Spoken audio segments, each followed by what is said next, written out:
On this week's Talking Politics, how Trump's tariff mistakes emboldened Putin.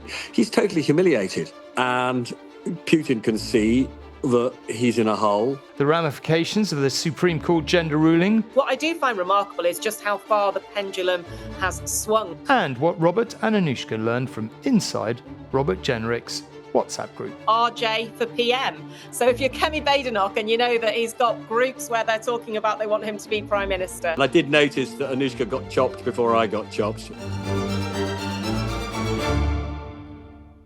Welcome to the podcast. I've just flown in from the Vatican, where obviously I was reporting on the Pope's death and indeed a different kind of politics, that of the conclave, which is just already been much speculated upon. And Robert and Anushka, if you're watching this, you can see joining me from Television Centre. You may indeed be wondering why we're not all together since we're all in ITV studios. Well, perhaps you didn't know that ITV News is broadcast from central London, whereas the main ITV studios, where most of our live programmes come from West London. That is a piece of trivia you probably didn't want to know, but there you are. Hello both. Anushka, you first. Did you have a good Easter?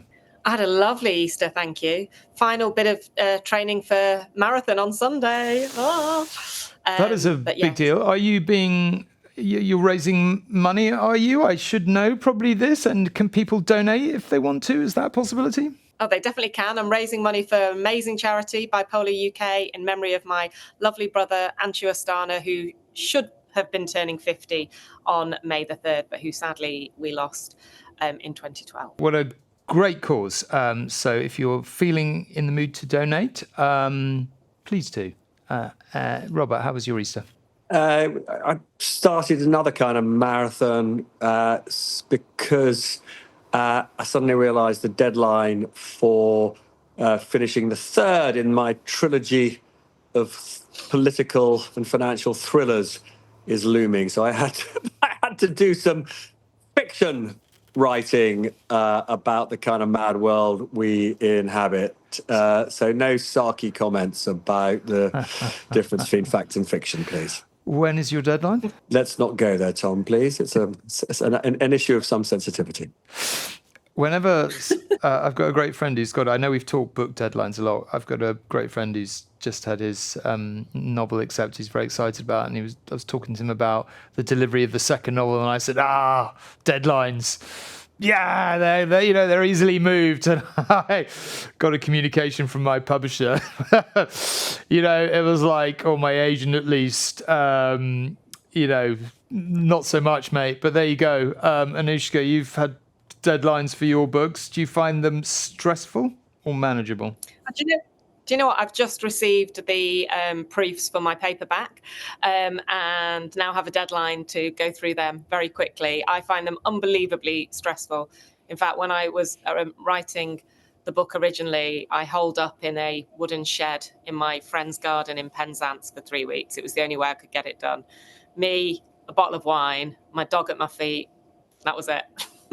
You're the Ludwig Wittgenstein of the contemporary political sort of writing world, shall we say. I love the idea of a bottle of wine. Whether that improves things, probably better for fiction than it is for writing fact, but who knows?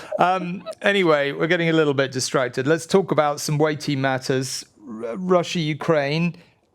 I mean, I think a lot of Ukrainians are a bit shocked about the way the latest peace talks are going. Obviously held in London, the big US politicians, Rubio, etc., are not here. But, obviously what's on the table looks to have some pretty big concessions for Ukraine. Arguably, it could have been written in Moscow, certainly gives Moscow a lot of what it wants. Ukraine not a member of NATO, actual recognition of Crimea, de facto recognition of the lands they've taken in eastern Ukraine. But at the same time, the war has reached a kind of stalemate. I mean, what do you both make of it? Anushka, maybe you go first. Well, I think it's a really difficult position for Ukraine because on the one hand, they feel under massive pressure to be saying to the US, we're very grateful for what you're doing. We want this to come to an end. We want it to be over. On the other hand, it does look increasingly like they're going to have to bow to quite a lot of the demands of Russia, including at the moment, Russia still not wanting any peacekeeping forces on the ground, although it looks like British and French forces are preparing for that in northern France at the moment. And so it could be, quite grim. Whenever we do on the Peston show, and we've done it a few times, showing you the territory Ukraine had pre-2014, post-2014, and then now, you can just see the sheer size of the, land in which Russia has progressed, 20% of Ukraine. And, I sometimes say to people over this, just imagine if that was the same situation in another country. If you were saying, well, hang on, they've come over 20% of your land and you're going to have to concede that in order to get peace. Robert, do you think that this is a really serious kind of proposal point? Is there a possibility of a deal in your view? And obviously, if Ukraine were to go on and fight on, it's clearly going to do so without American help. J.D. Vance has effectively said the US will now walk away unless an agreement can be reached pretty quickly. Do you think there's any prospect of Ukraine fighting on? So look, it's all down to the attitude of our Prime Minister Macron, other European leaders. If you'll forgive me, I'd like to just take a little step back for a moment. It seems to me that what we are witnessing is the sort of tactical ability of Putin. The background to what's happening at this particular second is that Trump's big economic tariff policy, this huge risk he's taken to remake the global economic structure, has more or less collapsed. He talked overnight about massively reducing the tariffs on China. He's backed off trying to coerce the American central bank into cutting interest rates, which he needs to revive the American economy. He's totally humiliated. Markets have basically, bullied him into backing down, and Putin can see that he's in a hole, that this is a deeply embarrassing moment for the American president, and Putin, because he is rather adept at these sorts of awful geopolitical games, has basically now indicated he is ready for a deal, in the hope that Trump takes the view, well, if I do get a deal in Ukraine, maybe people won't notice how my big economic initiative has failed. And so, the assessment that Putin is making is that Trump will basically try and bully Kyiv into accepting the kind of deal which, as you and Anushka have pointed out, should be totally unacceptable to any Western democracy. And therefore, it is now all down to European capitals, Starmer, Macron, as I've been saying, to determine whether or not they will give Zelenskyy the reassurance he needs that he will have the resources to fight on, or whether this is the moment where the Western alliance crumbles. It's a very big moment. Anushka, do you think a deal will be done here ultimately because Zelensky's not going to end up having much choice? Or do, in your view, European leaders have, as Robert says, the will and the determination to fight on?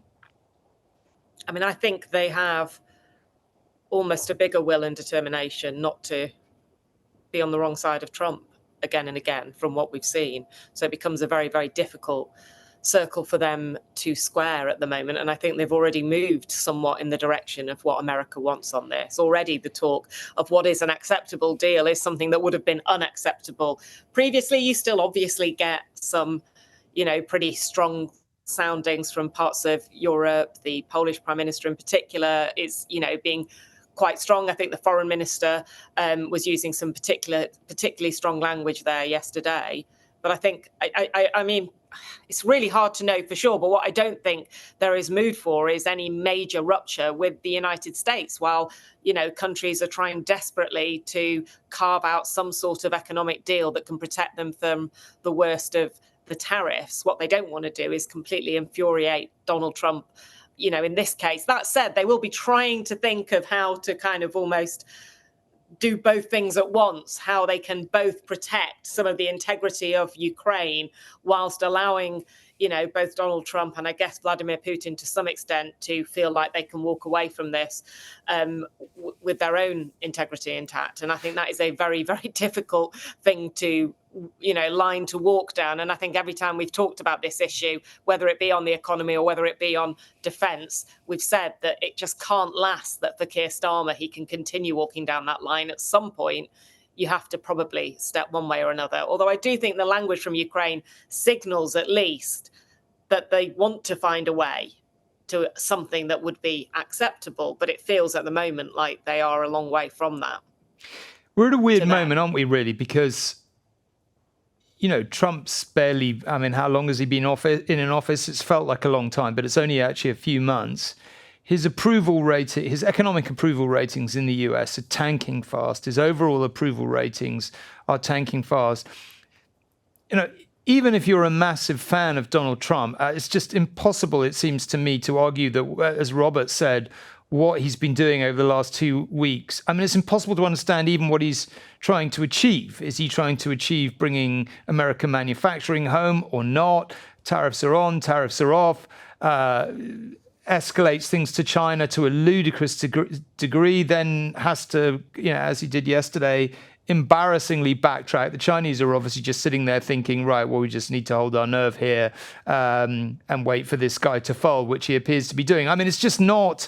It's kind of, as far as anyone can make out, a strategy that makes any sense whatsoever. But I guess I'm interested to know about where you think we are this week. Where does it leave us, Robert? Do you think that, because as Anushka was saying, there are still tariffs outstanding for Europe, for many countries, indeed all countries in the world have tariffs, which they want to negotiate down. Where are we, do you think? We've seen the IMF warning of major negative shocks from the tariffs, slashing Rachel Reeves's growth forecast and all the rest of it. So just talk us through where you think we are this week. So look, we've got, 70 days left before the 90-day negotiating deadline on individual tariffs expires. So absent, Trump bringing forward that date and acknowledging it's all been a terrible mistake, we've still got some weeks and indeed months of uncertainty. And uncertainty, as I've said many times on this podcast and on News at 10, uncertainty is a cancer when it comes to economic confidence. Is deterrent from. It deters, both people with money in the financial markets and real businesses from investing. It deters consumers from making big purchases. And so the uncertainty, sadly, is going to still be with us for a while. But I think within the dreadful noise that Trump generates, one can begin to see, use that cliche, the signal. The signal is, there's two elements. One is he's not remotely in control of events. He holds far fewer cards in all of these negotiations than he thought he did. Markets have basically, as I say, bullied him into backing down, the dumping of the dollar, the selling of US assets, including US government debt. All of this has been incredibly painful for America.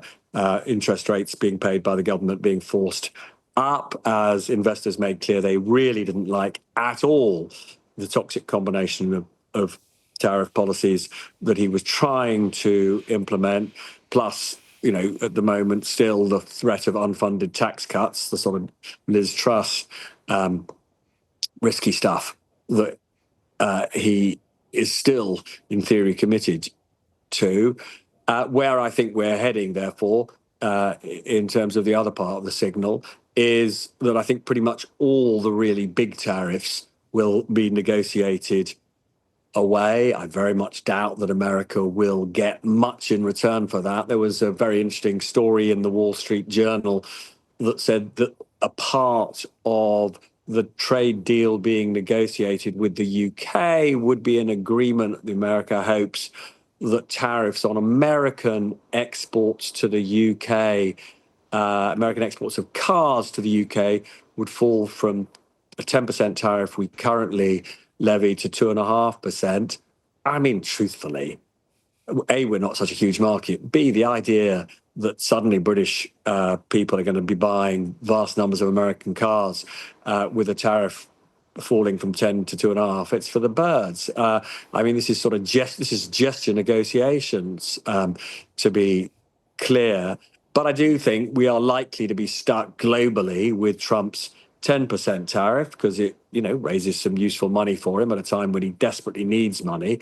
But 10% is not lethal for global trade, and it's not, it's manageable by most exporting businesses. So if we end up at 10%, it's not great for the world. Growth will still be a little bit slower for a number of years, but we can live with it. Anushka.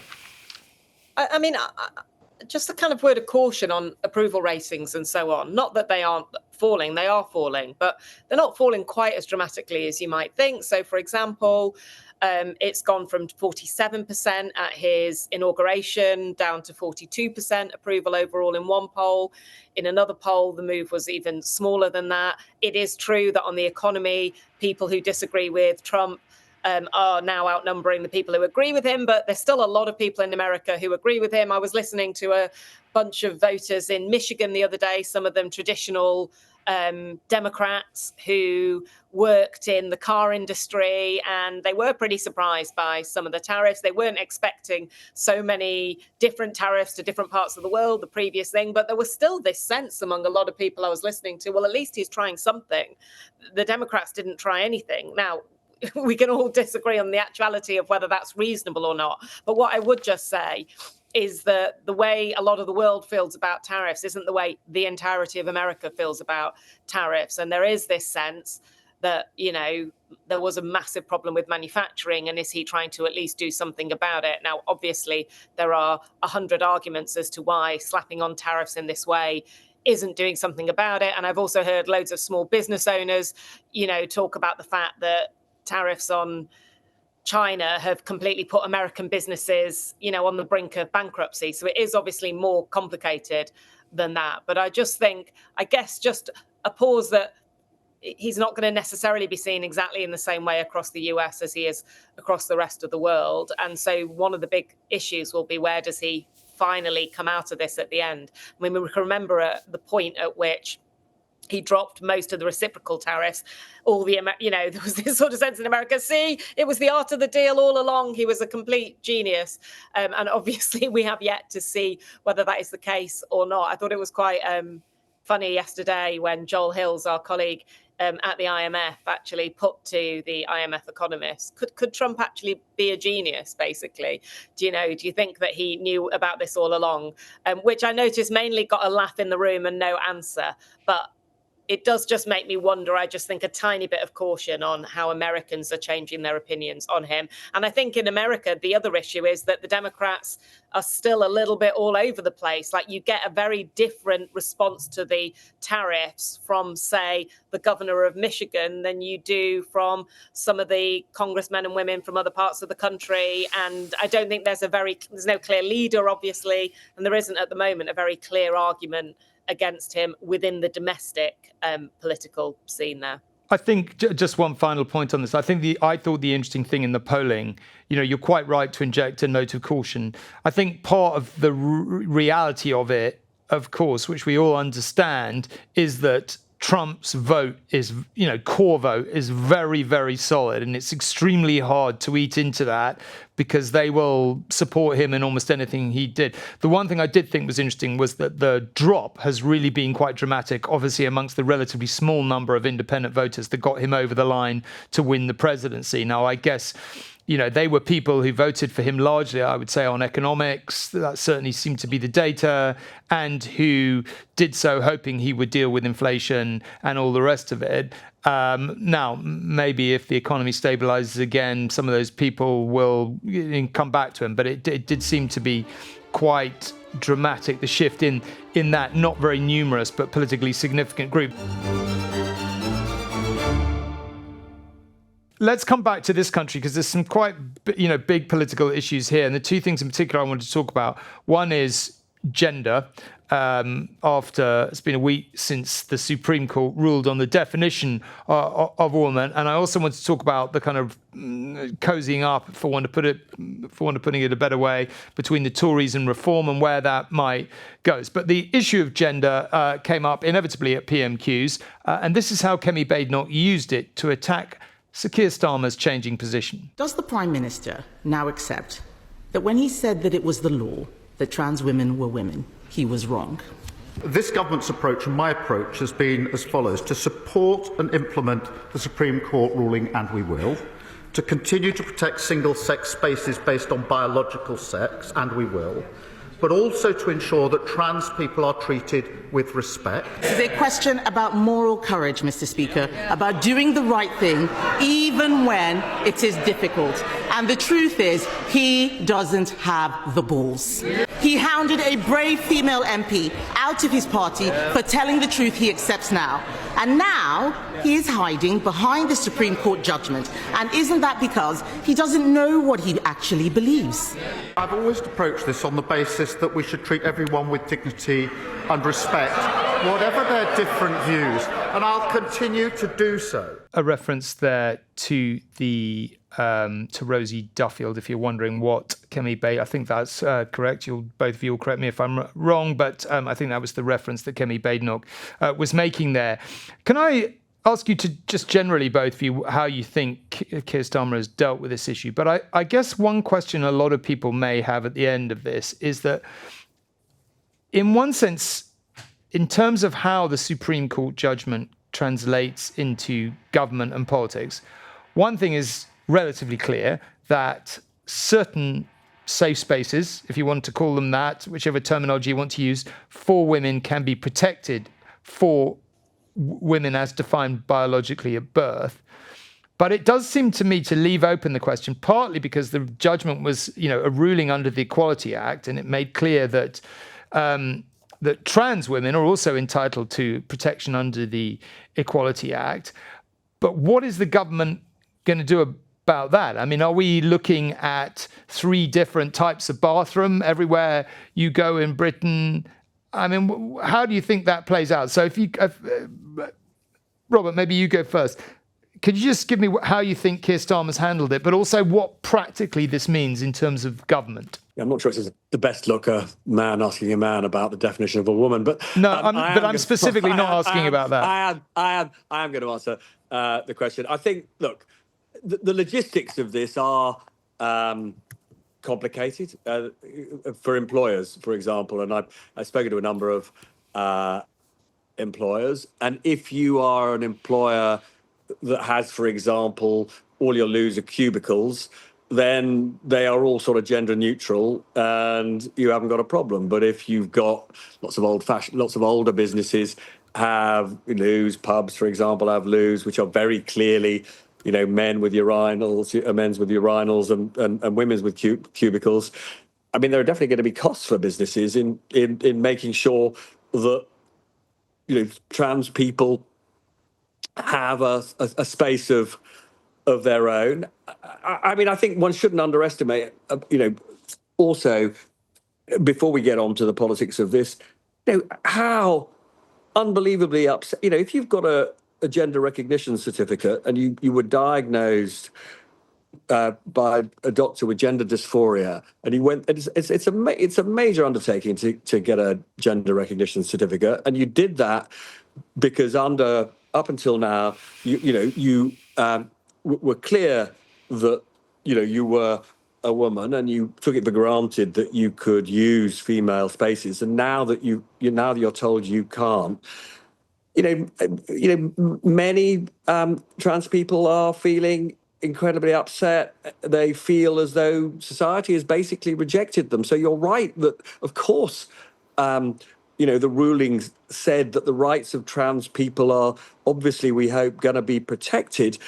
But it is still a massive emotional, psychological blow to actually thousands of of people. One shouldn't underestimate that. But then if we just get on to the politics of it, I mean, obviously there's been this raging debate about the rights of trans people for a long time, but the Labour Party broadly defined itself as a party that would protect the rights of trans people. And Keir Starmer, it wasn't that long ago that he said, under the law, 99% of women are biological women, but he was there implying that trans people could be recognised as women. And then in the last couple of days, he said, no, the law has changed and that's no longer true.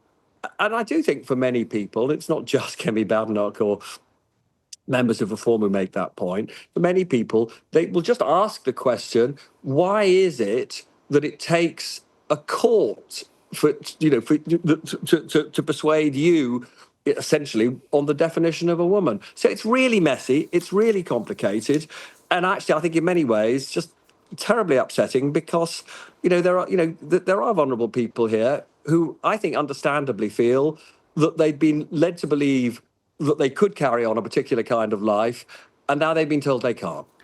Anushka. Well, quite a few things, actually. Just on the Supreme Court ruling, I think we should be clear about what it is and what it isn't. It absolutely protects the right to single-sex spaces. It does not mandate that organisations exclude trans women or treat them as if they are not women, if that is what the organisation wants to do. So I noticed that very soon after the Supreme Court ruling, Refuge, the charity, came out and made absolutely clear that they were going to continue to have a policy of trans inclusivity. Now, I actually made a kind of really big podcast about a podcast series about this whole issue when I used to work at The Guardian. And I tell you, it was quite tortuous in terms of thinking about, reading about, talking to people who care deeply about this on both sides of the argument over something like a year to get to a position. I mean, one of the things that we concluded at the time, whether or not that was completely right or not, I don't know, was that actually organisations did have the right to provide protection in terms of single-sex spaces. Now, this law clearly clarifies that, but there was the right previously for example, a rape crisis centre to exclude trans women if it wanted to in that situation. It was a little bit more messy, I would say, around sports. I think on the issue of toilets, no one polices toilets anyway. It's not like we have a sort of situation in which there is a legal certificate that allows you access into a toilet or not. What people tended to say to me is if you were a trans woman and you appeared extremely feminine, nobody bothers you if you go into a toilet. If you look more like a biological man, then people were saying that they tended to face more abuse on all of this. What I do find remarkable is just how far the pendulum has swung. I think at the time that I was making that podcast, it would feel much more like you were in a difficult or wrong position, or a position that would be seen as discriminatory if you were saying trans women are not women, whilst now that's almost the kind of basic central argument that people seem able to make, and it's the people who disagree with them who are suddenly seen as on the wrong side of the argument. And I think the reality of it is, and the reason why it is so difficult, is that people just are not in the same place as this. When I was doing that work, I remember speaking to middle-aged women who would argue, so passionately that a trans woman cannot be a woman because they did not believe that was possible. They believed that the divide was entirely on biological sex. And younger people who would say to me, that is the equivalent to racism for them in their eyes. I think in reality, as a society, we haven't got a settled position on this. We haven't got to a position yet where there is an accepted societal position on this debate overall. And that's what makes it so difficult.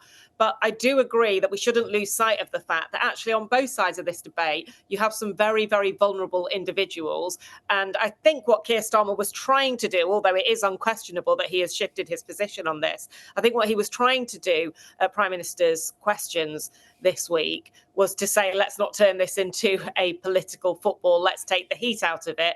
But obviously, Kemi Badenoch as long as we've known her as a politician, this has been one of the issues that she's most passionate about. Can I ask you, Anushka, therefore, a question on that? Just as it seems weird that Keir Starmer, needs a law changed for him to be clear about the definition of a woman, I think the problem for Kemi Badenoch, and indeed for the entire Tory party, is, if they took the view that the ambiguity of the 2010 Equality Act was a problem, they could have just legislated at any point. They didn't require the Supreme Court to make a judgment. They could have changed the law to this effect, but they didn't. No, and I thought that was actually the most effective attack that Keir Starmer had on Kemi Badenoch, was not only were you in government, you actually were the person who was in charge of equalities. If you felt there was a problem here, it was in your, ability to change that. I think part of the reason why things didn't change was because the centre of gravity for society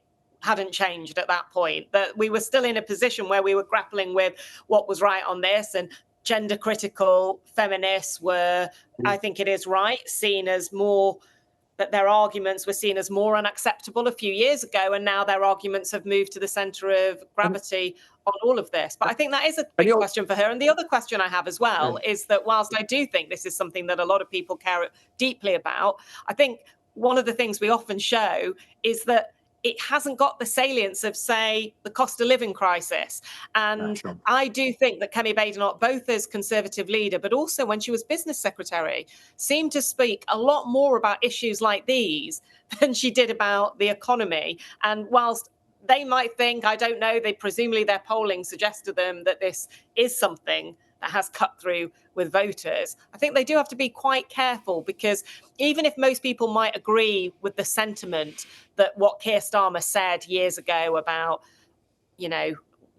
what makes a woman and can a woman have a penis sounded stupid, it's not the sort of thing they're thinking about day to day. And so therefore, what do they want to hear from the Conservative Party? Sure, they know what Kemi Badenoch thinks on this.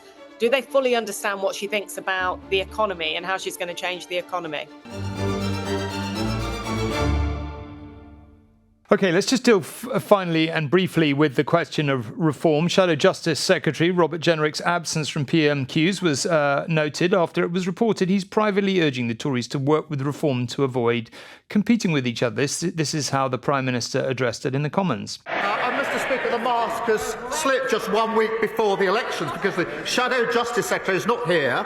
A man who's doing everything he can to replace her. The man that most of them want as leader of their party has admitted that reform and the Tories are working together. It doesn't really matter what the leader of the opposition says, because nobody believes, none of them, that she's going to lead them into the next election anyway. And the member for Clacton fighting over the bones of the Tory party. And they think reform are going to give them their votes without changing their policy. Absolutely no way. The member for Clacton's going to do what he always does, eat the Tory party for breakfast. Well, if you're watching that, you've seen that Nigel Farage looked to be enjoying that exchange.